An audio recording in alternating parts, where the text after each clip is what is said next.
नमस्कार, मैं Piyushji news movement से न्यूज मूवमेंट हिंदी में आप सभी का स्वागत करती हूं। आइए बढ़ते हैं आज की कुछ प्रमुख खबरों की ओर। भारत में लगातार दैनिक मामलों में गिरावट देखी जा रही है। राज्य में 15 जून तक जारी लॉकडाउन के बीच मुख्यमंत्री ममता बनर्जी ने खुदरा व्यापारियों को बड़ी राहत दी है। कुल्टी निवासी बीएसएफ जवान रितेश यादव 25 वर्ष की मौत गंगा नदी में डूबने से हो गई।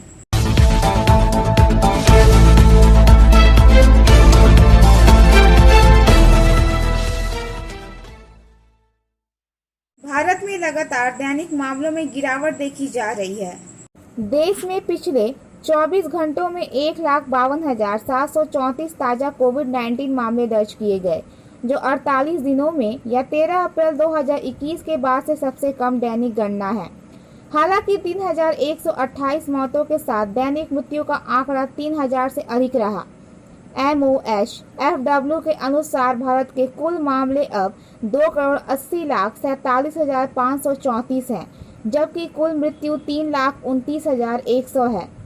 टेस्ट पॉजिटिविटी रेट बढ़कर 9% हो गया है। भारत दूसरा सबसे ज्यादा प्रभावित देश बना हुआ है। पिछले 24 घंटों में दर्ज किए गए 28,864 मामलों के साथ तमिलनाडु राज्य की सूची में सबसे आगे है। इसके बाद कर्नाटक में 28,053 नए संक्रमण हैं। केरल में 19,894 मामले दर्ज किए गए। महाराष्ट्र में 18,600 मामले और आंध्र प्रदेश में 13,400 मामले दर्ज किए गए। पश्चिम बंगाल के लिए केस काउंट 11,284 था। कुल मामलों में सबसे अधिक प्रभावित 6 राज्य महाराष्ट्र 57,31,815, कर्नाटक 25,87,827, केरल 25,14,269, तमिलनाडु 20,68,580, उत्तर प्रदेश 16,90,060 और आंध्र प्रदेश 16,85,142 हैं। टीकाकरण पर राष्ट्रीय तकनीकी सलाहकार समूह के कार्यकारी समूह के अध्यक्ष डॉक्टर N.K. अरोड़ा ने कहा कि इस प्रक्रिया में लगभग 8 टीकों को मिश्रित और मिलान किया जा सकता है, जिनमें कोविशील्ड, कोवैक्सीन और स्पुतनिक भी शामिल हैं। Urgent requirements TVS Hero MotoCorp limited, Neemrana, Rajasthan, Hero चौक। Salaries, benefits and company facilities are given here. Age limit 18 to 25 only. Interested candidates can contact and send resume on WhatsApp number. Congress नेता राहुल गांधी ने सोमवार को आरोप लगाया कि केंद्र सरकार की शून्य वैक्सीन नीति है, जो इस तरह काम कर रही है एक भारत माता के दिल में खंजर। उन्होंने मीडिया रिपोर्टों पर प्रधानमंत्री नरेंद्र मोदी पर भी हमला किया, जिसमें दावा किया गया था कि इस साल मई में कोविड के बाद बेरोजगारी दर दोहरे अंकों में थी। गांधी ने हिंदी में एक ट्वीट में कहा, मोदी सरकार की जीरो वैक्सीन नीति भारत माता के दिल में खंजर की तरह काम कर रही है। यह एक दुखद सच है। एक आदमी और उसका अहंकार और एक वायरस और उसके उपवर्ती। उन्होंने एक अन्य ट्वीट में कहा, एक रिपोर्ट का हवाला देते हुए दावा किया कि 97% भारतीय गरीब पोस्ट कोविड हैं। Biofina, drink healthy, stay healthy, prevention is better than cure. Always cover your mouth and nose while sneezing. Wash your hands regularly. Use sanitizer. Avoid contact with others. Wear mask. Avoid social gathering. Don't touch your eyes and mouth frequently. Issued in public interest by Biofina. Drink healthy, stay healthy. For trade inquiry, mail care@rkmgroup.in. Contact toll-free number 1800-258-7060.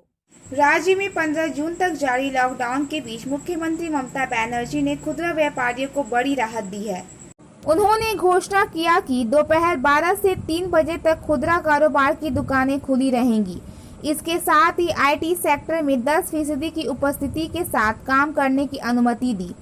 वहीं निर्माण कार्य में लगे मजदूरों को vaccine दिलाकर काम कराने को कहा। उन्हें मास्क एवं सोशल डिस्टेंस का पालन करने को कहा। सफलता की शुरुआत सिर्फ मोशन के साथ। Motion open scholarship test for class 7th to 12th student. Get up to 50% scholarship for session 2021 to 22 at Durgapur. And for more details, please contact 94348222।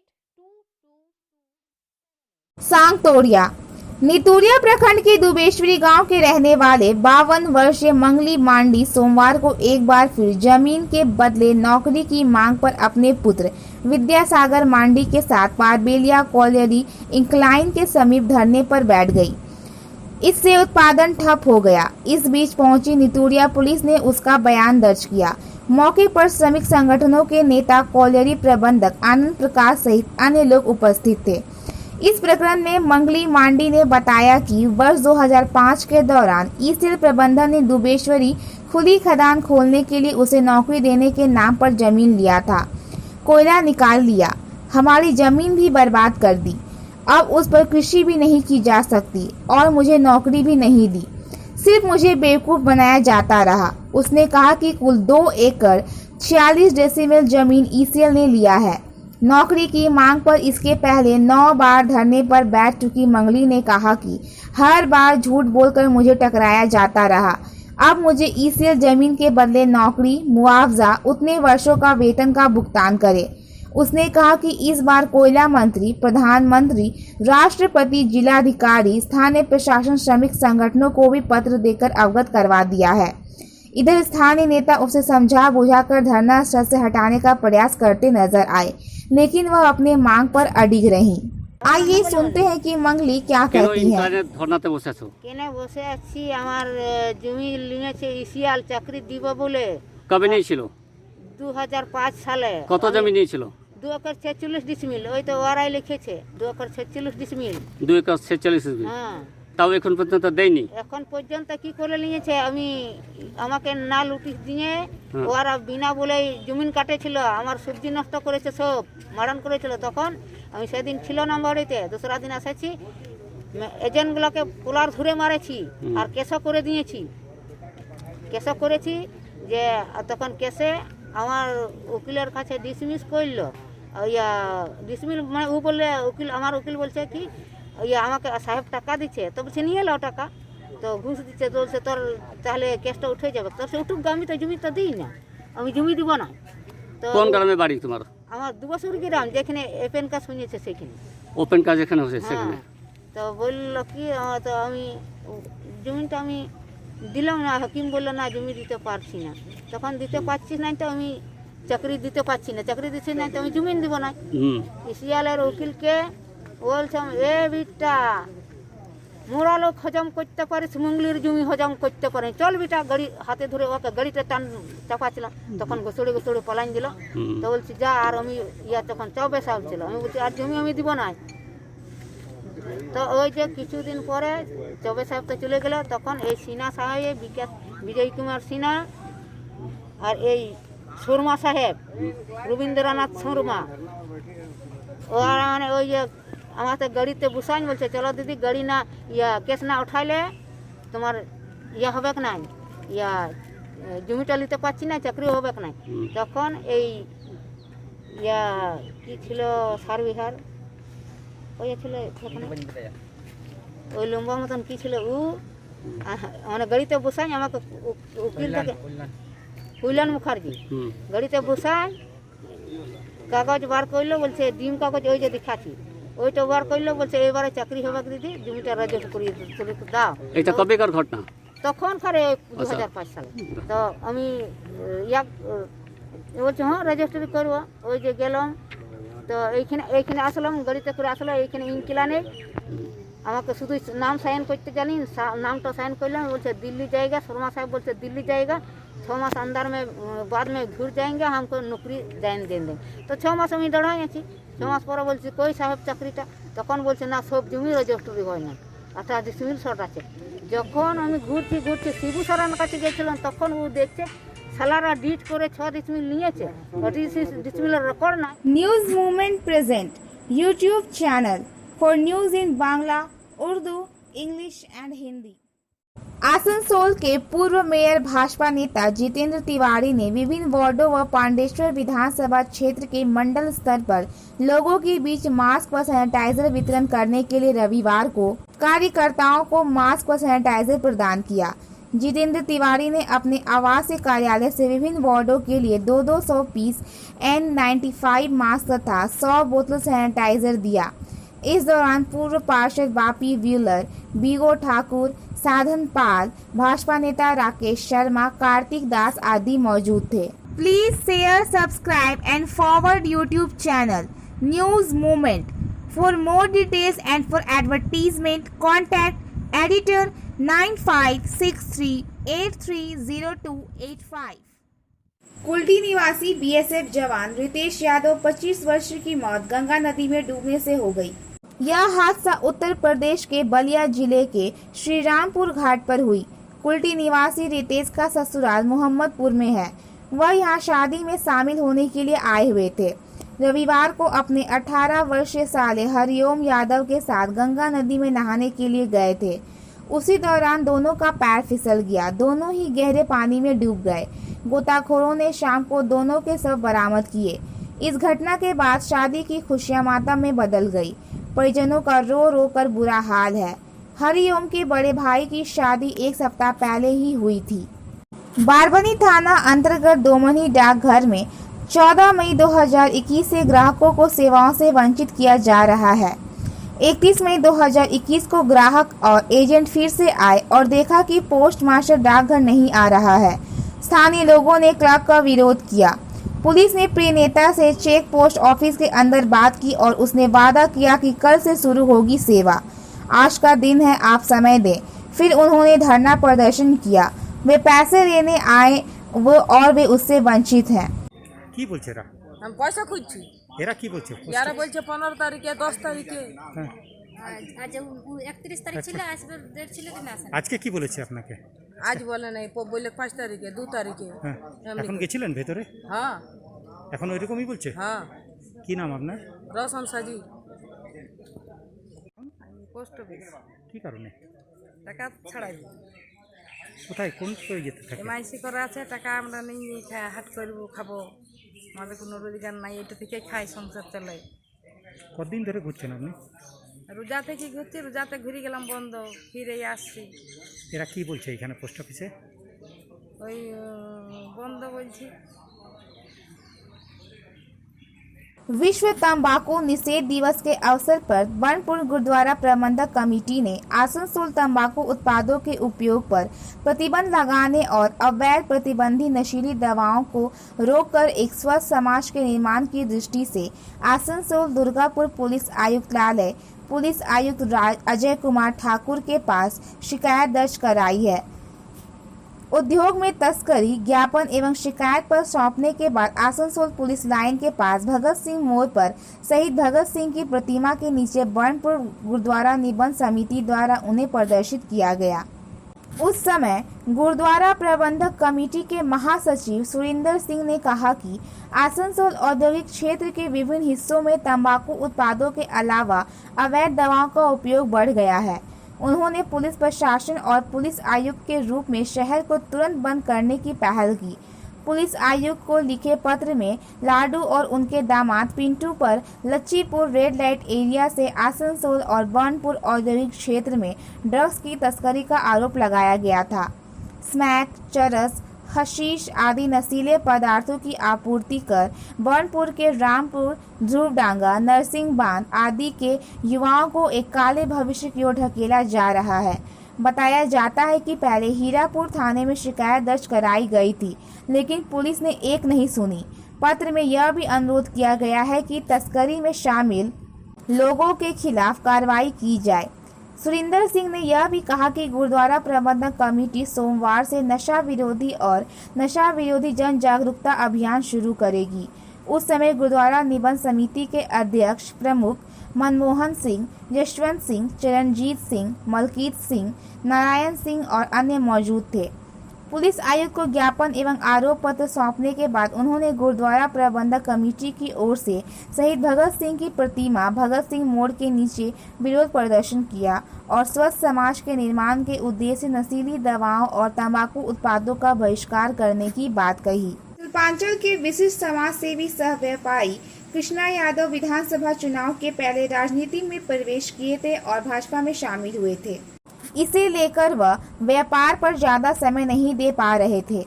बीते 6 महीने से उनका व्यवसाय प्रभावित होने से उनका 1300 कर्मचारियों को परेशानी हो रही है। उक्त बातें कृष्णा प्रसाद ने पत्रकारों को संबोधित करते हुए अपने आवासीय कार्यालय में कही। उन्होंने कहा कि वह अब राजनीति नहीं करेंगे। राजनीति के कारण अपने व्यापार को समय नहीं दे पा रहे थे, जिसके कारण व्यापार से जुड़े 1300 परिवारों को भी परेशानी हो रही थी। अपने कंपनी के सभी अधिकारियों से परामर्श लेकर राजनीति से संन्यास लिया। उन्होंने कहा कि पहले जैसे व्यवसाय और सामाजिक कार्य करते थे, उसी प्रकार से आगे व्यवसाय और सामाजिक कार्य करेंगे। उन्होंने कहा कि उनके द्वारा अगर किसी को किसी प्रकार की दुख या ठेस पहुंची हो तो वह क्षमा प्रार्थी हैं। उन्होंने कहा कि कुछ समय के लिए वह एक राजनीतिक दल से जुड़े थे, लेकिन वह अब राजनीति नहीं करेंगे। उन्होंने कहा कि उनका किसी भी राजनीतिक पार्टी से किसी प्रकार का कोई मतभेद नहीं है। आसनसोल दुर्गापुर पुलिस कमिश्नरेट में एक बार फिर सब इंस्पेक्टर स्तर के पुलिस अधिकारियों का फेरबदल किया गया है। फरीदपुर थाना से अमित हलदर को नियामतपुर फाड़ी प्रभारी बनाया गया है। वहीं दुर्गापुर ट्रैफिक गार्ड प्रभारी शीतल नाग को जहांगीरी मोहल्ला फाड़ी प्रभारी बनाया गया है। लाइन हाजिर किए गए राजशेखर मुखर्जी को दुर्गापुर स्पेशल ब्रांच तथा मनोरंजन मंडल को एडीपीसी के डीडी में भेजा गया है। केंद्र राज्य तकरार के बीच अलापन बनर्जी को ममता बनर्जी ने मुख्यमंत्री का मुख्य सलाहकार नियुक्त किया है। वहीं हरि कृष्ण द्विवेदी राज्य के नए मुख्य सचिव होंगे। वहीं बीपी गोपालिका राज्य के नए गृह सचिव नियुक्त किए गए हैं। मुख्यमंत्री ने अलापन बनर्जी की काफी प्रशंसा भी की। गौरतलब है कि अलापन बनर्जी आज ही सेना निवृत्त हुए। वहीं यास प्रभावित क्षेत्रों की समीक्षा के लिए पीएम के दौरे के दौरान बैठक में सीएम समेत राज्य के शीर्ष स्तर के प्रशासनिक अधिकारी नदारद थे, जिसके बाद केंद्र सरकार ने मुख्य सचिव अलापन बनर्जी को दिल्ली तलब कर लिया था। वहीं सोमवार को ही उन्हें वहां उपस्थित होने का निर्देश दिया गया था, लेकिन राज्य सरकार ने उन्हें रिलीज नहीं किया। वहीं उन्होंने अपना एक्सटेंशन रद्द कर इस्तीफा दे दिया। सोमवार को ही वह सेना निवृत्त भी हुए। इसके बाद मुख्यमंत्री ने उन्हें अपना मुख्य सलाहकार नियुक्त कर दिया। मंडल रेल प्रबंधक कार्यालय आसनसोल में सेवानिवृत्त कर्मचारियों के लिए ऑन डेट पेमेंट कार्यक्रम संपन्न। आसनसोल 31 मई 2021। मंडल रेल प्रबंधक कार्यालय आसनसोल के नवीन सभा कक्ष में ऑन डेट पेमेंट कार्यक्रम का आयोजन हुआ। श्री M.K. मीना अपर मंडल रेल प्रबंधक पूर्व रेलवे आसनसोल ने 44 सेवानिवृत्त कर्मचारियों, मृतक कर्मचारियों की विधवा, इनमें से 28 सामान्य सेवानिवृत्ति वाले थे जो उपस्थित थे, को देय सेटलमेंट, PPO सेटलमेंट विवरण और सेवानिवृत्त कर्मचारी उदार स्वास्थ्य योजना RELHS कार्ड सौंपा। इस कार्यक्रम में मई 2021 माह में आसनसोल मंडल के सेवानिवृत्त कर्मचारियों जिन्होंने अधिवर्षिता प्राप्त कर ली है के बीच कुल 16,90,97,664 रुपए की राशि सेवा के समापन हित लाभ के रूप में वितरण किया गया। उल्लेखनीय है कि कोविड-19 की गंभीरता को देखते हुए इस दौरान सामुदायिक दूरी एवं अन्य कोविड प्रोटोकॉल का समुचित रूप से पालन किया गया।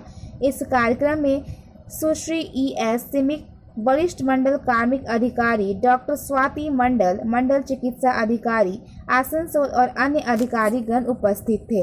अवैध कोयला तस्करी के खिलाफ कुल्टी पुलिस प्रशासन ने मोर्चा संभाला। गुप्त सूत्रों से सूचना मिलने के बाद कुल्टी थाने की पुलिस ने विभिन्न स्थानों पर छापेमारी कर करीब 8 टन कोयला जब्त किया है।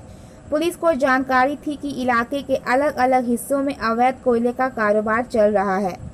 हाल ही में इलाके के कुछ लड़कों ने 2 पहिया वाहन में अवैध कोयले का परिवहन करते समय कोयला छीनने की कोशिश की।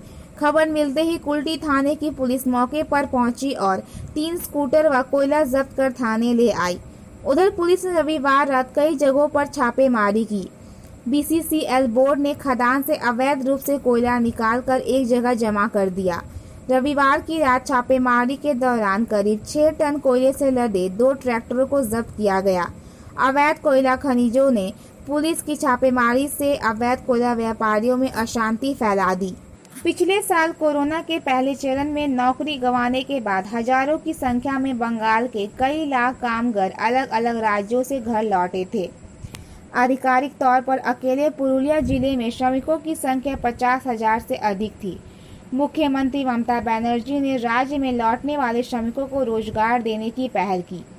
इसलिए पुरुलिया जिला प्रशासन द्वारा लौटने वाले श्रमिकों के लिए विश्वकर्मा पोर्टल शुरू किया गया है। इसके लिए जरिए प्रशिक्षित और अप्रशिक्षित बेरोजगारों को रोजगार की व्यवस्था की गई, लेकिन वास्तव में जिले में अभी तक कई श्रमिकों के लिए कोई रोजगार नहीं है, तो कई इस कोरोना स्थिति में आर्थिक कठिनाई का सामना कर रहे हैं। इसलिए पेट की समस्या के कारण वे दूसरे राज्यों की ओर पलायन करने लगे हैं। कई श्रमिकों का कहना है कि उनके पास अपनी भूख मिटाने के लिए पर्याप्त काम नहीं है, इसलिए उन्हें कहीं और जाना पड़ता है। इस संबंध में पुरुलिया जिले के भाजपा महासचिव शंकर महतो ने कहा कि तृणमूल कांग्रेस ने वोट जीतने के लिए धोखा किया है। उन्होंने वोट ले लिए हैं और अब काम भी खत्म हो गए, इसलिए मजदूर बाध्य होकर नौकरी की तलाश में अलग अलग राज्यों में काम करने जा रहे हैं। पुरुलिया जिला तृणमूल कांग्रेस के प्रवक्ता नवेंदु महाली ने कहा कि काम करने के लिए जो श्रमिक बाहर गए थे उन सभी लोगों का नाम पंजीकृत किया जा चुका है। विभिन्न गांवों में सर्वेक्षण किया गया और मिट्टी निर्माण परियोजना पर काम करने की व्यवस्था की गई। उसमें काफी श्रमिकों को काम मिला है, लेकिन कुछ लोग हैं जो इस प्रकल्प में काम नहीं करना चाहते हैं। वे स्वतंत्र रूप से काम करने के लिए अन्य राज्यों की ओर पलायन कर रहे हैं। आज का सुविचार: कोई फर्क नहीं पड़ता कि कल कैसा था, पक्षी हमेशा नए दिन की शुरुआत एक गीत के साथ करते हैं। देखने के लिए धन्यवाद। अगर हमारा यह वीडियो आपको पसंद आया हो तो कृपया कर इसे लाइक, शेयर और सब्सक्राइब जरूर करें। आगे की सभी नोटिफिकेशन को प्राप्त करने के लिए बेल आइकन को प्रेस करना ना भूलें।